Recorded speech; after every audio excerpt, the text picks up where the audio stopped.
Sweetheart, I picked up something special for our anniversary. My wife Elena sent a photo. In it stood a gleaming new luxury SUV, and beside it, leaning against the hood with a confident smile, was a man I recognized immediately. He was 26, maybe 27. His name was Marcus. He was a junior account manager at Elena's firm, hired 4 months ago, and she had mentioned him at dinner more times than I could count. Before I had finished processing the image, my phone buzzed again. My deputy, Raymond, had sent a message. Mr. Holt, confirmed. Mrs. Holt purchased the vehicle this morning using the discretionary business account. Total expenditure, $1.9 million. The recipient was Marcus Webb, account manager, hired March of this year. I set my phone face down on the desk and sat still for a moment. Then I picked it up and called her. My voice came out even. Beautiful car. Which one's mine? On the other end, Elena made a sound somewhere between annoyance and disbelief. Nathan, honestly. I get you a gift and immediately you turn it into a competition. You have a perfectly functional car. Not everything has to be about status. I hung up. Chapter 1. The dealership senior sales director had been sweating visibly since I walked in and named what I wanted.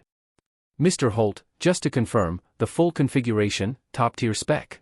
That brings the total to just under $15 million. We do have one unit in our showroom at the moment. I removed a card from my inside pocket and placed it on the glass counter between us.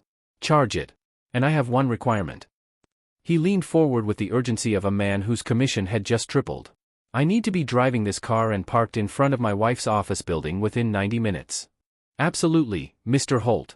I'll begin the paperwork immediately. You have my personal guarantee. I had stopped listening.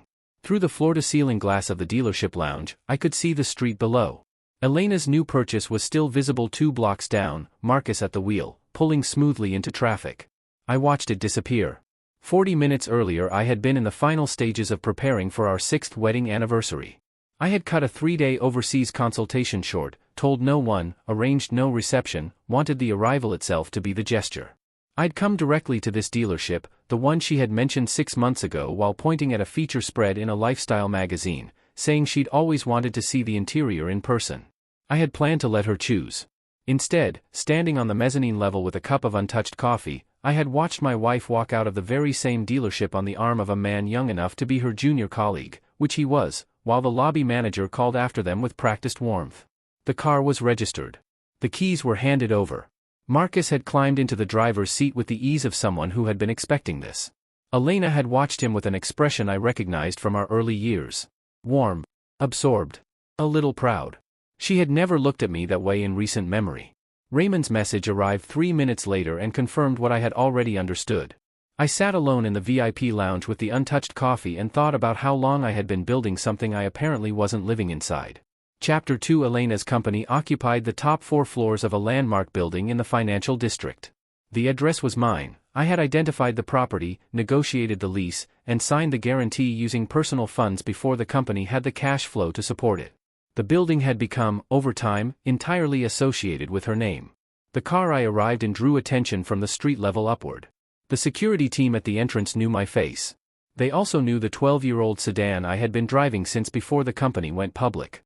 The expression on the head of security when I stepped out of 15 million yuan's worth of precision engineering was, I will admit, memorable. I handed him the keys. Please have it parked somewhere visible. He took them with both hands.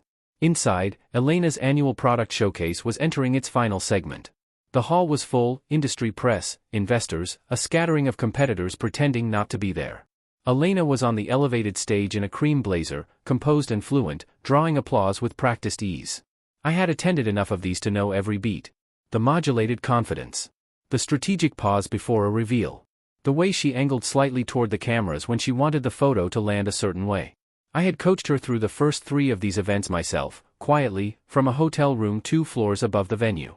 I found Marcus near the front of the standing section. He was watching the stage with unconcealed intensity.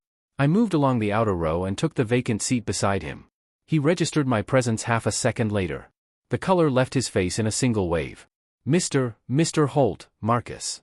I kept my voice low and level. Congratulations on the new vehicle. His hands, resting on his knees, went still. On stage, Elena noticed the disruption before she finished her sentence. Her eyes found mine across 200 people and 40 meters of air. Her rhythm didn't break, she was too practiced for that, but her pace accelerated by about 15%. I leaned slightly toward Marcus and said, just below the ambient noise level. How does it drive? He stared at the floor.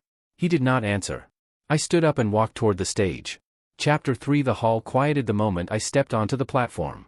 Not dramatically, just that particular stillness that falls when something unscripted intrudes on a choreographed environment. Elena moved toward me immediately. Her smile was rigid at the edges. Nathan. You're back early.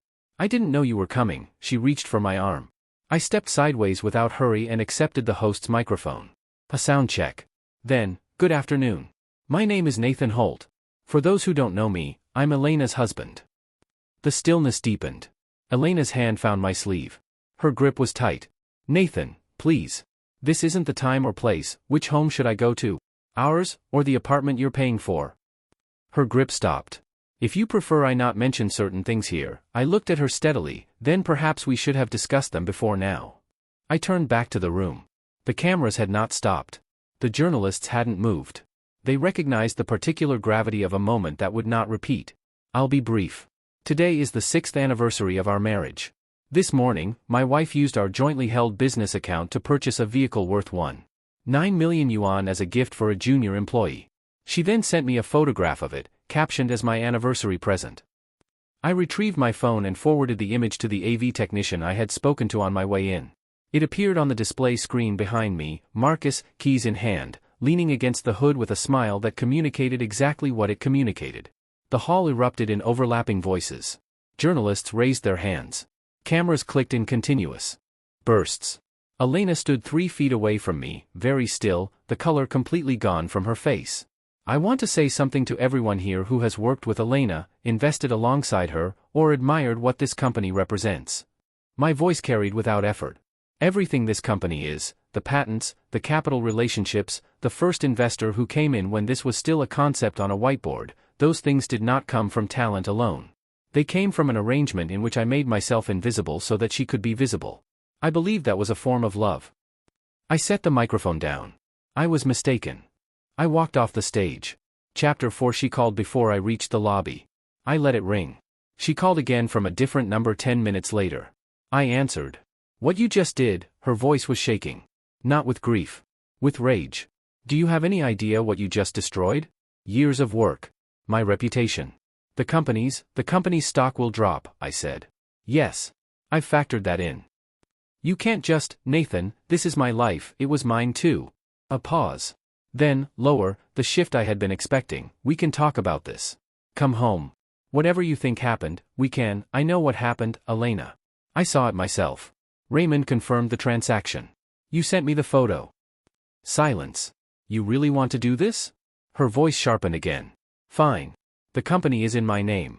I'm the registered owner, the legal signatory, the CEO of record. You were a silent partner. You will walk away with nothing. I promise you that. I stopped walking and stood still on the pavement outside the building. Do you remember the foundational assets agreement we drafted before the company registered? She didn't answer immediately. The one your own legal team prepared, actually. The one that delineates which assets were contributed by whom, and what their status is regardless of subsequent marital property claims. Still nothing. My patents are not company property, Elena. They're licensed to the company under terms that I control. The licensing agreement has a termination clause that I can invoke with 60 days' notice. The 3 overseas investment relationships, the ones that funded rounds 2, 3, and 5, those are personal relationships.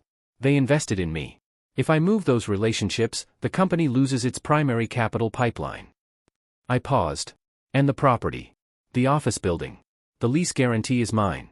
If I withdraw it, the lease defaults. When she finally spoke, her voice was different. Quieter. Careful. You planned this. No, I said. I prepared for the possibility that I might need it. That's different. I hung up and walked to where my car was waiting. Chapter 5. My legal team filed the divorce petition the following morning. I had retained the firm 2 weeks before the anniversary. Not because I had known with certainty what I would find, but because I had been paying attention for longer than Elena realized, and what I had been noticing had a shape I recognized. The asset preservation orders went in simultaneously. This was the part one had spent the most time thinking through. The orders covered everything that incorporated my capital, which was, as it turned out, most of the significant assets. I had been precise about documentation since the company's founding. Every contribution, every licensing term, every capital introduction had been logged at the time and held in a form that predated any subsequent marital property arguments. Elena had trusted that the company's success would make the origins irrelevant. This is a common mistake. Success doesn't erase the record of how it was built. It just makes the record harder to see until someone looks directly at it. Asset preservation orders were submitted simultaneously, covering all accounts, property titles, and equity positions held under Elena's name that incorporated my contributed capital. The company's share price fell 18% in the first hour of trading. By midday it had recovered to down 11. By close it was down 14 and still moving. My phone received approximately 60 contacts in the 12 hours following the press conference. I responded to none of them personally. One came from Elena's father, Richard. I answered. Nathan. His voice carried the particular weight of a man who has spent decades being listened to and has not yet adjusted to a situation where that may no longer be guaranteed. What exactly are you hoping to accomplish here? You've rattled the whole company. You've embarrassed Elena publicly. Is that satisfying for you? I'm not interested in satisfaction, I said. I'm interested in accuracy. She made a mistake. People make mistakes. Married couples resolve these things privately. She used company funds, Richard. That's not a personal mistake. That's a fiduciary issue. You're being rigid. I'm being consistent. If a man had done what Elena did, you would not be calling it a mistake. A pause. Then, with less authority, what do you want, Nathan? Name it. I want the divorce finalized with a clean accounting of contributed assets. I want the licensing agreements terminated and the patents returned to my direct control. I want the lease guarantee released. I let that settle. In exchange, I won't pursue criminal charges for misappropriation of funds. Criminal, the business account is governed by a dual authorization policy. Elena authorized a personal expenditure without the required co-signatory. That's technically misappropriation, Richard. Whether it's prosecuted is a choice I'm making. For now. The line was quiet for a long moment. I'll speak to her, he said. Chapter 6. 3 days later, Elena requested a meeting. Neutral location, a private dining room at a hotel neither of us owned a stake in. She arrived with her personal lawyer. I arrived with Raymond and 2 members of my legal team. She looked worse than I expected. Not the polished exhaustion of someone managing a crisis, but something deeper, the particular hollowness of a person who has spent 3 days rearranging a story and found that none of the versions hold together. I'm willing to discuss terms, she said, once everyone was seated. Good. I want to keep the company operational. I'm not asking for anything you personally own. But I need continuity on the licensing and the capital relationships. Without those, the company collapses and 240 people lose their jobs. I had anticipated this argument. I had also spent time thinking about it seriously, which she may not have expected. The employees aren't responsible for your decisions, I said. I won't collapse the company. But I will remove myself from the current structure entirely and establish new terms for the licensing, commercial terms, at market rate, arm's length. The capital relationships I'll transition through proper introductions over a 60-day period. After that, those investors make their own choices. She absorbed this. And the property? The lease guarantee. I'll honor it through the end of the current term, 14 months, and then withdraw. Her lawyer leaned in and murmured something. She listened without changing her expression. The divorce settlement, she said. What are you asking? A clean accounting. What I brought in, I take out. No claim on what she built on top of it. No ongoing entanglement. She looked at me directly for the first time since I'd sat down. Her eyes were searching for something, an opening, a softness, a trace of the person she had known how to manage. She didn't find it. Marcus, she started, is irrelevant to these proceedings, I said. What happens between the two of you is not my business anymore. She nodded once, slowly. I'll need 48 hours to review the terms with counsel. You have them. I stood up, buttoned my jacket, and left. Chapter 7. I had not expected Marcus to contact me. He called the office and left his name with my assistant, who passed it along with visible skepticism. I sat with it for a day before deciding there was no practical reason not to hear whatever he had to say. We met at a coffee shop far enough from the financial district that neither of us would be recognized on sight. He arrived first. He looked like someone who had not slept in several days and had recently made a decision he wasn't entirely confident in. Mr. Holt. He stood when he saw me. Thank you for coming. Sit down. I ordered coffee. What do you want? He placed an envelope on the table between us. Inside this are records. Bank transfers, messages, dates. It goes back further than you probably know. There were payments before the car. Apartment rent for 6 months.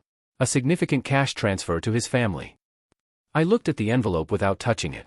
His family? Her brother. She moved money to set him up in a property deal. About $3 million, over 2 transfers. It's all in there. I studied Marcus for a moment. He was genuinely frightened. He was also, clearly, performing a calculation. What do you want in exchange for this? He shook his head quickly. Nothing. I don't want to be the last one holding anything when this comes down. She told me last week that she was planning to tell her lawyers that I'd pressured her. That I'd manipulated the situation. She's trying to build a story where I'm the predatory employee and she's the victim. And you want insurance? He didn't answer that directly. I know what I did was wrong. I'm not asking you to forgive me. He stopped. I'm trying to make it right where I can. I picked up the envelope. This doesn't change my assessment of you, I said. But I'll look at it. I left the coffee shop, got into my car, and drove to the office. I handed the envelope to Raymond without opening it myself. Document and verify, I said. Don't share the contents with anyone until I ask. Raymond nodded. I sat in my office for an hour doing nothing in particular, which I almost never did. Then I called my lawyer. Add the brothers' transfers to the asset accounting, I said. And flag the timeline. Chapter 8. The board meeting convened 8 days after the press conference. In the interim, the company had experienced the full range of reactions that a public disclosure of this kind tends to produce. Investors called. Partners sent carefully worded messages that said nothing directly but communicated that they were paying attention. 3 journalists requested access for profile pieces, 2 on Elena, 1 on me. I declined all of them. Elena, I was told, accepted one. The share price had moved in a direction that suggested the market was waiting for structural clarity rather than reacting to the personal narrative. This was rational. The company's fundamentals had not changed. What had changed was the transparency of the governance arrangements, which most serious investors had probably always suspected were more complicated than the public record showed. I had spent the week in meetings, not about the divorce but about the business. Transition planning. Pipeline reviews. A conversation with the primary overseas investor that lasted 90 minutes and in which he told me, with the directness of a man who had been in business for 40 years, that he had invested in me and that nothing that had happened changed that assessment. I thanked him. I meant it. The board meeting convened 8 days after the press conference. Elena had spent the preceding week attempting to consolidate support among the longer-tenured directors, people who had been with the company from early days and whose loyalty she had cultivated carefully. She had partially succeeded.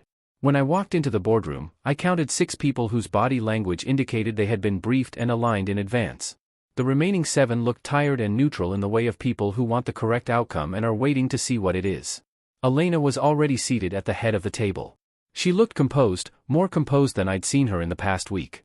She had decided, apparently, to play this out. Thank you all for being here on short notice. Her voice was steady. The agenda is straightforward.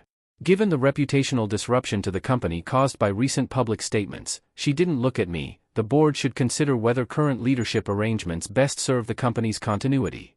One of her aligned directors, a man named Aldridge who had joined the board through Richard's personal recommendation, spoke immediately. I agree. The damage to public perception has been significant. Stability requires clear, undivided leadership. I listened to 4 more variations on this argument without speaking. Then I opened my laptop and connected to the room's display system. The first document I put on screen was a dated email thread between myself and the firm's founding institutional investor, going back to the seed round, 18 months before the company incorporated. The investment had been conditional on my personal participation and technical oversight. This was documented explicitly. The second was a signed letter from the current holder of our primary overseas capital relationship, confirming that their continued investment was contingent on my involvement in the company's strategic direction. The third was the patent registry. 12 core patents. All personally held. All licensed to the company on terms that could be restructured. I turned to the board. I want to be precise about what we're actually discussing here, I said. The question isn't whether to remove me. You can vote to do that. The question is what the company looks like 48 hours after that vote. The licensing agreements terminate. The capital relationship lapses. The founding investor has the contractual right to convert and exit. The lease guarantee, I paused, becomes my discretionary decision. The room was quiet. I'm not asking to remove Elena from the company, I continued. I'm asking the board to recognize the actual structure of what built this company and to govern accordingly going forward. That means independent oversight of financial disbursements, a proper dual authorization process, and a transition of the CEO role to a professional appointment within 6 months. Aldridge's expression had changed. I looked at Elena. She was looking at the table. Does anyone want to call the vote? No one did. Chapter 9. The divorce was finalized on a Wednesday morning. We went to the registry office with our respective lawyers and no family present. The paperwork took less than an hour. I held the certificate in both hands for a moment in the corridor outside, not from sentiment but from a kind of clinical attention, 6 years reduced to a laminated document. I drove back to the office. Raymond met me at the elevator. The European acquisition closed this morning, he said. And the design house in Milan confirmed the partnership terms. Good. Schedule a briefing for Thursday. I had not withdrawn the criminal referral regarding the misappropriation. The board's compliance committee had made the formal report independently, which made the question moot. Elena had been notified by letter. Her lawyer was managing the response. The company's share price, as of that morning, was 8% above where it had been the day before the press conference. The market, apparently, had decided that clarity was preferable to uncertainty. Richard had not called again. Elena's mother had sent a single message through Raymond's assistant asking for a meeting. I had declined. In my office I poured a glass of water and stood at the window looking out at the city. I was not, I realized, unhappy. I was not happy in the conventional sense either. I was present. That was something. It had been a while since I'd felt simply, straightforwardly present in my own life. My phone showed a message from Raymond. The new intern cohort start Monday. I've assigned them to department rotations per your note. I had approved a note about mentorship a few weeks ago. Something Raymond had drafted that I'd signed without thinking much about. The company was taking in 8 new graduates. I thought about that for a moment. Then I went back to the acquisition briefing notes and worked through them until evening. Chapter 10. Her name was Sophie. She was from a city 3 hours south, one of 8 children in a graduate cohort that had applied specifically for the company's new technical track, a program Raymond had suggested and I had approved without much engagement 6 months earlier, during the period when most of my attention was directed at legal proceedings and board stabilization. I learned this on the Monday the new cohort arrived, when Raymond introduced her along with the others in the corridor outside the main meeting room. She was 23, recently graduated, studying finance with a minor in sustainable materials, which was relevant, given the direction we were taking the company's product line. She had sharp, attentive eyes and the manner of someone who asks questions only after deciding they're worth asking. She addressed me as Mr. Holt, professional and direct, the way the better graduate hires tended to do. I gave the same brief welcome I gave all of them and moved on.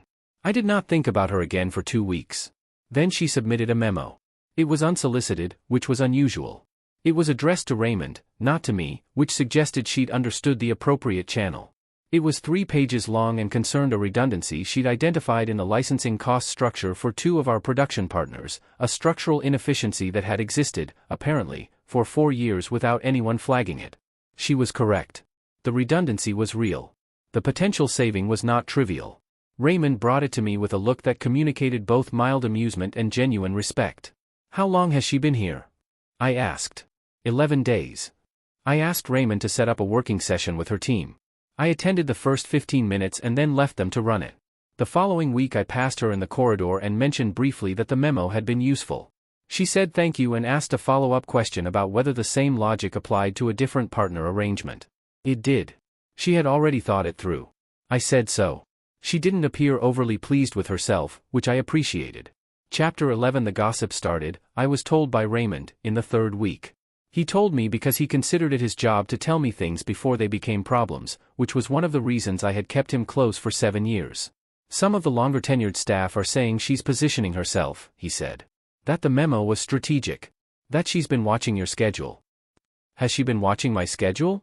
Not that anyone can demonstrate. Then it's speculation. Yes. Some of it is fairly pointed. I considered this. Who specifically? He named 3 people. One was a senior coordinator who had been Elena's direct appointment 5 years ago. The other 2 were in the same team, hired around the same period.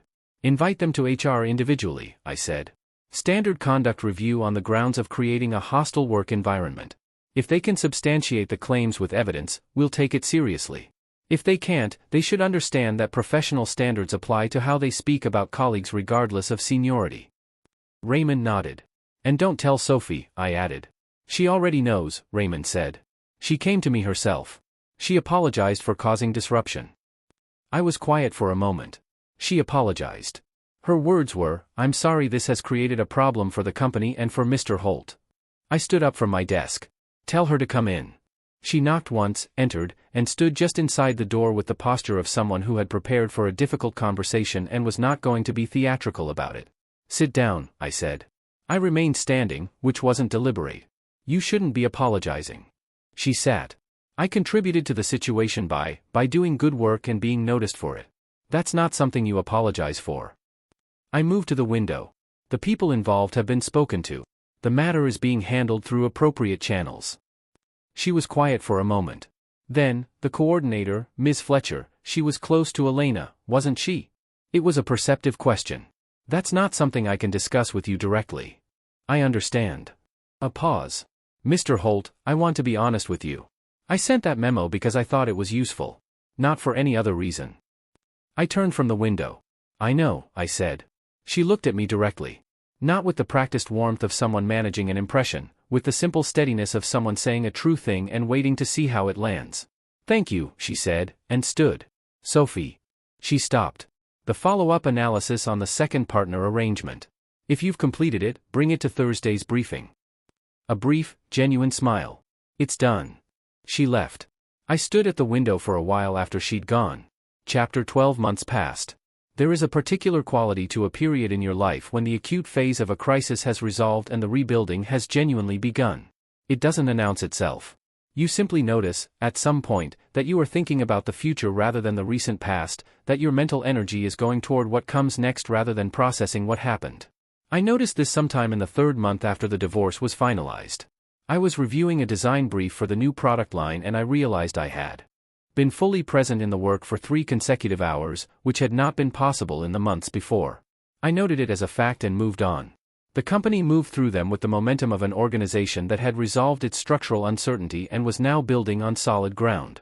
The European acquisition integrated more smoothly than projected. The Milan partnership produced a product line that generated press coverage we hadn't bought and couldn't have manufactured. Sophie's contract was renewed at the end of her initial 6 months. She was moved from the rotation pool into a specific role in the strategy division, which was Raymond's recommendation and one I approved without deliberation. We worked together on 4 separate projects over the following quarter. She was precise, prepared, and had the particular quality of intellectual confidence that doesn't require an audience. We did not discuss anything personal. We were professional. The company was in a sensitive period of reconstruction. I was mindful of optics, which was rational. I was also, I recognized, avoiding something, which was less rational but understandable. Then one evening in late autumn I was still at my desk at 9 o'clock when Raymond stopped by to leave a file. You should go home, he said. Raymond was one of perhaps 4 people alive who would say that to me without it being deferential. I will, I said. Sophie finished the scenario analysis for the board pack, he added. She left it on your desk earlier. She was still here at 8:30. He left. I looked at the folder on the corner of my desk, which I had been ignoring. I opened it. It was meticulous work. 11 pages of scenario modeling with clearly annotated assumptions and 3 levels of sensitivity analysis. She had added a 1-page summary at the front that isolated the 2 decisions that were most consequential, which meant she understood that the job wasn't to produce analysis but to make the analysis usable. I put the folder in my bag. Turned off my lamp. Walked down to the lobby. She was in the foyer, apparently waiting for a car, her coat on, scrolling through something on her phone. She looked up. Mr. Holt. The scenario analysis is excellent, I said. Thank you. A brief pause. I thought the framing needed, it's exactly right. I moved toward the door, then stopped. Turned back. Are you free on Saturday? She was still for a moment. For work, she asked. No, I said. Not for work. She looked at me for what felt like a considered amount of time. Yes, she said. Chapter 13. We had coffee on Saturday morning, which became lunch. She had suggested a place near the eastern waterfront that she described as having genuinely good coffee and no pretension, which turned out to be accurate on both counts. We sat for 2 hours without either of us checking a phone, which I could not remember the last time I had done. The conversation moved without the self-consciousness of 2 people performing getting to know you. She asked direct questions and answered them the same way. She was curious in a way that felt unperformed, interested in specifics, not in the shape of a narrative. We had coffee on Saturday morning, which became lunch, which became a long walk through a park district neither of us had been to in years. She talked about her family, her parents' small business, a younger sister studying architecture, the town she'd grown up in that she described as the kind of place you appreciate more once you've left it. I told her things I hadn't said aloud in years. About the early years of the company, before there was money, when it was a licensing arrangement and 2 rented rooms. About the specific decision I had made to recede from the public face of the business, and whether I had made it from generosity or from avoidance. She listened without performing sympathy and asked questions that assumed I was capable of precision about my own history. "What did you actually want, then?" she asked. "Not what you sacrificed. What did you want?" I thought about it. "To build something that lasted," I said. "Not to be celebrated for it. Just to know it was real." She nodded. "And do you feel that now?" "More than before," I said. "The last year has been clarifying. Divorce usually is, from what I understand." I looked at her. She had a way of saying direct things without malice that I found entirely disarming. We met again the following weekend. And the one after. Chapter 14. During the months between that first Saturday and the point at which we stopped pretending we weren't in a relationship, several things happened that shaped what it eventually became. There was a period of about 6 weeks in which we worked very closely on a complex scenario that required extensive back and forth, often late in the evening, often over the phone when we were both in different locations. Neither of us acknowledged what was evident. We were both, I think, being careful, she because she was thoughtful and had assessed the complications accurately, and I because I had been careful for a long time about anything that resembled repeating a pattern. What broke it, if that's the right word, was a small thing. I had mentioned, in passing, that I hadn't been back to a particular neighborhood in years, a place I'd lived when the company was first starting, when the office was a rented room and the future was genuinely uncertain. She had asked, without making anything of it, whether I ever went back. I said I hadn't thought to. She said, "We could go. If you wanted to see it." It wasn't the offer. It was the we. I thought about that word for several days. We became public about 8 months after that first Saturday. Not through an announcement, it became apparent through proximity, through the small visible facts of 2 people who have stopped pretending they're not in a relationship in front of people they see every day. Sophie had moved out of the strategy division by then into an external role at a subsidiary she was helping to set up. It had been her idea. She told me before I could raise it that she preferred not to have the complications, and that she didn't want either of us to have to manage the optics from inside the same org chart. I had not asked her to do this. I told her so. "I know," she said. "I did it for myself. I don't want to spend the next 5 years wondering what I earned and what I was given." I understood this completely. Raymond, when I told him, looked at me for a moment and then said, "She's a good decision." This was the highest form of praise Raymond offered for anything. At the company's year-end event, we attended together. Not dramatically, we arrived at the same time and sat at the same table, and it was simply what it was. The industry press photographed us twice. One caption described her accurately as a former member of the strategy team who was now leading a subsidiary. The other described her as the billionaire's new companion, which was the kind of language I had previously found irritating and now found approximately 200% less interesting than what she had said to me that morning over breakfast about the subsidiary's projected trajectory. Chapter 15. The following spring, the company reached a capitalization milestone we had first sketched on a whiteboard 9 years earlier. Raymond sent a one-line message that read simply, "We're there." I was in a meeting in Geneva when it came through. I excused myself, stood in the corridor outside the conference room, and sat with the number for approximately 90 seconds. Then I went back in and finished the meeting. That evening I called Sophie. She was in the new office, still working. "The milestone," I said. "I saw it. Congratulations." A pause. "Are you going to do something to mark it?" "We'll have a company dinner. The team deserves something real." "And for yourself?" I considered the question. "Come to Geneva," I said. "Not for work. Just come." She arrived 2 days later. We walked along the lake in the early morning, the water gray and still, the mountains entirely invisible in cloud. She asked me questions about what the company looked like from here compared to where it started. I answered honestly, which took longer than I expected. At some point she said, "You seem different than you did a year ago." "Different how?" "Less provisional," she said. "Like you've stopped waiting for permission to be where you actually are." I thought about this for the rest of the walk. One afternoon, much later, I was in the car returning from a board session when I passed a medical rehabilitation facility on the Outer Ring Road.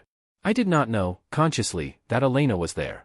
I had not tracked her movements or followed the subsequent chapters of her story. But I recognized the figure in the garden through the window, the particular set of shoulders, the profile, the posture of someone sitting outside because they have been told it is good for them rather than because they want to. She looked older.